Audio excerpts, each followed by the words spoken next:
Last time हमने departmental undertaking के बारे में पढ़ा था और मैंने आपको बताया था कि गवर्नमेंट तीन तरीके से बिजनेस में एंटर कर सकती है, जिसमें सबसे पहला ऑप्शन था डिपार्टमेंटल अंडरटेकिंग।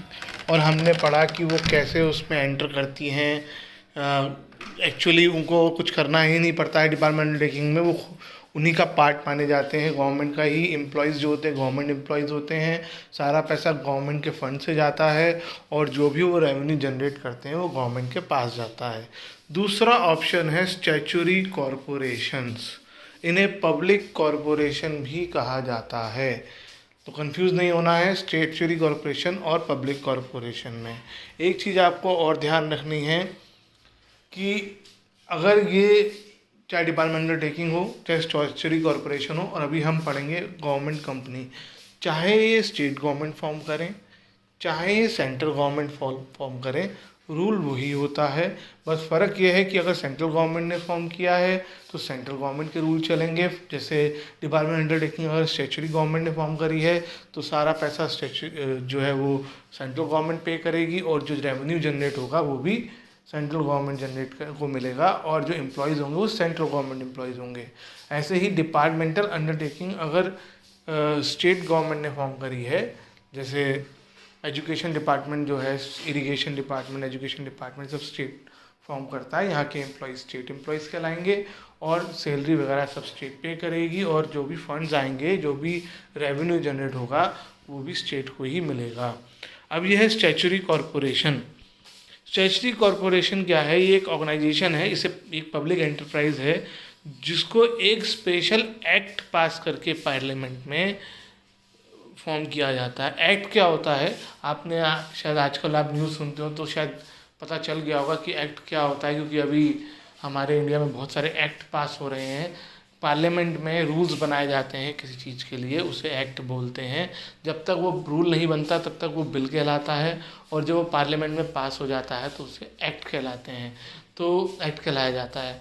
तो ये पार्लियामेंट में अगर आप सेंट्रल लेवल पे बना रहे हो तो सेंट्रल पार्लियामेंट में, और अगर आप स्टेट लेवल पे कॉरपोरेशन बना रहे हो तो स्टेट लेवल पे जो पार्लियामेंट बैठती है उसमें एक एक्ट बनाया जाएगा, जिसमें उस एक्ट में उस तरह की ऑर्गेनाइजेशन की powers, function, rules regarding the employees और अदर थिंग्स और बाकी डिपार्टमेंट्स के साथ जो रिलेशनशिप है वो उसमें बताई जाएगी।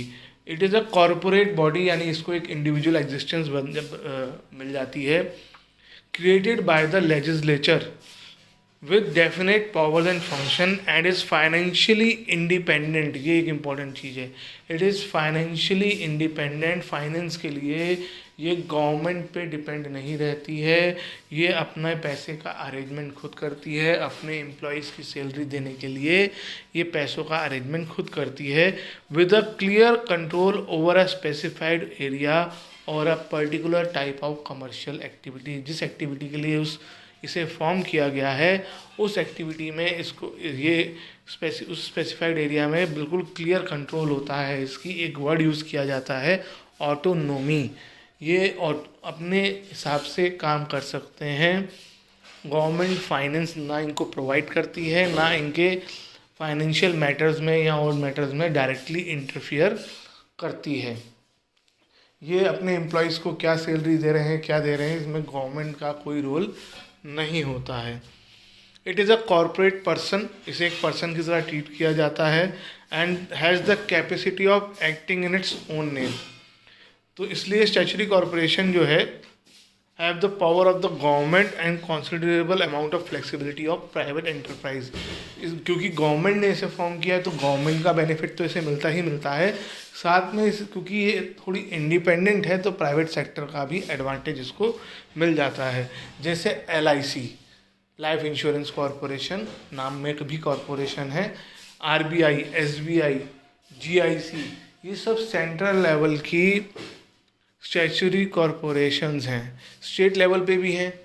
रोड ट्रांसपोर्ट, अगर आप ध्यान से देखें, Uttarakhand road transport corporation, municipal corporation, नगर निगम जो होता है, तो ये सब जो है ये स्टेट लेवल के और कॉरपोरेशंस हो गए, इन्हें स्टेट ने फॉर्म किया है। उसके बाद कि जो भी पैसा आता है, इनका जो भी रेवेन्यू जनरेट होता है लाइफ इंश्योरेंस का, इंश्योरेंस बेचने के पास से, जीआईसी होता है general insurance corporation. General insurance यानी बाइक का, कार का, इसे जनरल इंश्योरेंस बोलते हैं, आपके सिलेबस में हम पढ़ेंगे।